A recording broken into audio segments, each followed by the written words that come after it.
flanc gauche, pardon. Et ici, pour le flanc droit.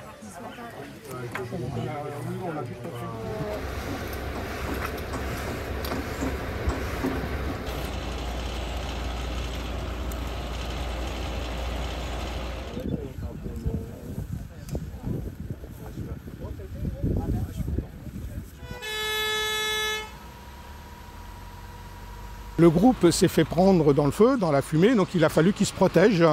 Donc ils ont mis en place une manœuvre d'autoprotection du groupe, donc en créant une bulle d'eau autour des véhicules, autour du groupe, pour pouvoir protéger avant tout le personnel, mais aussi le matériel. Priorité étant de protéger le personnel. En termes d'objectifs pour cet exercice, qui mobilise en fait des ressources des 4 départements bretons. Le premier, c'est de continuer à cultiver des habitudes de travail en commun. Donc c'est pour ça qu'on a choisi un lieu d'exercice qui est relativement central sur le territoire breton, pour permettre d'organiser un exercice où un départ de feu part du territoire des Côtes d'Armor et se propage dans le sens du vent vers un massif qui se situe dans le Morbihan.